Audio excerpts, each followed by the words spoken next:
the US appears to be only building up more military force. Again, it could still be for political pressure, but also, of course, it could be used for in preparation of a big war.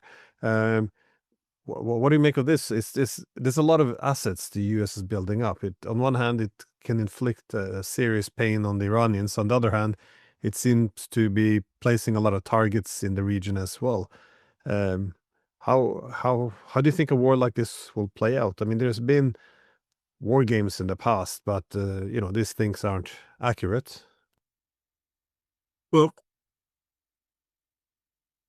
I think we have to start with some foundational starting points. The United States policy is not to seek a negotiated settlement with Iran over its nuclear program. The United States policy is to seek the overthrow of the regime of the Islamic Republic. This is the stated policy objective of the United States. So, diplomacy, why are we engaged in diplomacy? What took place in Geneva? What took place in Geneva is Iran, despite its posturing of striking back, building in a 2-week period of immunity while they consider the next steps. If you go back to January of this year, at the height of the unrest in the streets of Iran, the President of the United States was saying, stand strong, help is on the way. And everybody was expecting an attack. You remember clearing the airspace, all that. But what happened is the American military turned to the president and said, boss, we can't do this. We don't have sufficient resources in play to get the impact that you want. The consequence will be that Iran will destroy Israel. And that's why the Israelis made the phone call and said, stop. The other consequence was that Saudi Arabian oil fields could be devastated. So the Saudis made the phone call and said, stop. And so the president stopped. The other thing that he was told is that we don't have the ability to defend ourselves. So if Iran decided to take out American bases in the region, we'd be exposed. And so that attack didn't take place. But then the United States did what it always does. It says we're ready to engage with the Iranians on negotiations. Why? Well, because we needed to do two things. One, we needed to reset the internal dynamics that we were trying to achieve inside Iran. We had played a card, and we needed to pull that card back. We needed to reset the deck. I call this a Starlink factor. I'm going to try and publish a paper on it, but I have to find the time to finish the paper. But, we talk about Starlink and the importance of Starlink. But what are we speaking of? Go back to 2005, 2006. There's a name that might be familiar to you, Jared Cohen. Jared Cohen was a guy who traveled the Middle East and wrote a book. I can't remember the title of the book right now, but basically it promoted the notion that all Middle Eastern youth are like the West and they want to be like the West. And all we have to do to win them over away from the Islamic, the evil of Islamism is to expose them to the West. And so we need to create digital interconnectivity. He then was hired by the State Department to promote what was called digital democracy. And digital democracy was about, for instance, traveling to Syria and trying to get the Syrian government to open up, the internet to Google. Later on, he went to work for Google doing something similar. But he's the guy. If you remember, during the 2009 Green Revolution, he's the guy that called Twitter and asked Jack Dorsey not to shut Twitter down for maintenance because the United States government needed Twitter to remain open for connectivity with the Iranian opposition groups. That's digital democracy, using the internet connectivity as a vehicle to not just influence people inside a closed area, but to allow them to project their reality. We saw this in Syria, the whole human rights coordination committees were the people that that followed the demonstrations waiting for, something to happen, a clash, and then they filmed it and broadcast it out. The Syrian government is slaughtering Syrian civilians in the streets. No, your video shows a limited interaction with no context, but they would broadcast it out, get picked up. They used a similar connectivity to promote the ideas of, the Syrian government using chemical weapons, etc. Um, this is digital democracy. It's a tool of subversion. And with Iran went around and took control of its internet, and so we had to find a way around Iran's ability to hit the kill switch, and Starlink was that ability. And we saw the importance of Starlink, with the State Department acknowledging that they surged 7,000 additional Starlink terminals into Iran after the January thing to restore internet connectivity to groups of people. But what we now know is that over 100,000 Starlink terminals have been sent into Iran. Over 100,000. The Iranians have rounded up hundreds, if not a few thousand.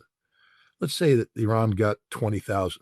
That's 80,000 terminals that are there. We know that the Israelis have provided, the Mossad have provided special packets that convert Starlink from its traditional single bandwidth to frequency hopping, mimicking military style communications. So it's impossible to track and jam, etc.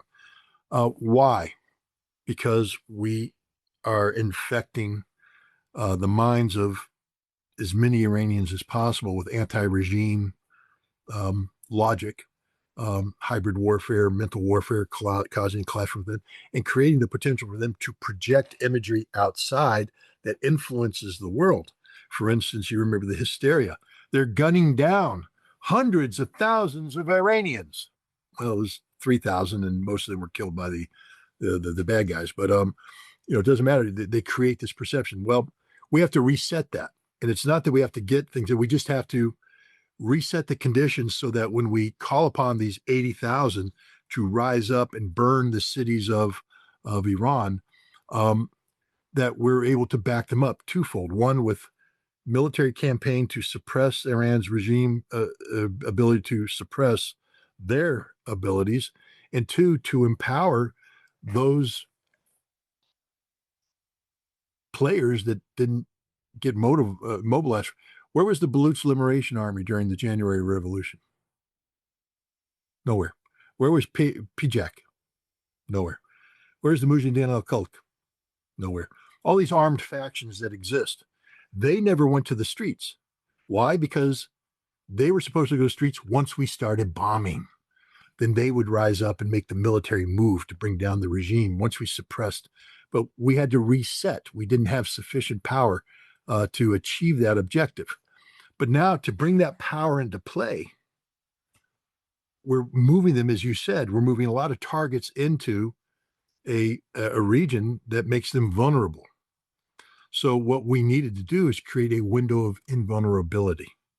That's what the diplomacy was about. We engage in diplomacy. We meet with the Iranians in Geneva. We reach a good deal. I mean, the Iranians are like, hey, this is good progress. The United States is talking about a framework. Well, J.D. Vance closed the door on that. He said, there's no framework. The president's drawn a red line, and the Iranians aren't going to meet that red line, which means what it means. At least he was honest. But the Iranians are under the perception that they have 2 weeks to go, create something, and then return to diplomacy. When they come back, if they are ever allowed to come back, what they'll find is that the United States has already forward deployed a ballistic missile defense shield that we feel will be sufficient to degrade Iran's ballistic missile response, while projecting military power that's capable of suppressing Iran's ballistic missile strike capability and suppressing the defense forces. Back in 1990, I was brought into a ad hoc planning cell working for the Commandant of the Marine Corps to come up with amphibious warfare options against Iraq. But we were working with the JCS, and we were plugged in. And so we were monitoring the flow of military equipment. And one of the questions we were asking ourselves in October was, from a planning perspective, is this pie in the sky planning that we're doing, or is this real world planning? because there's a difference between briefing somebody on hypotheticals and actually having to be constrained by the discipline of reality. You know, because other assets are being competed for, et cetera. And we were told that the point came in October. There's something called the tip fiddle. You can look it up. It's troop phase deployment. It's a long acronym, but basically it's how we phase the deployment of troops and logistics into a zone to prepare for war. And when you're doing a war on the scope and scale that we were planning against Iraq, there came a point in the tip fiddle where once you commit resources forward, it's over. The decision has been made.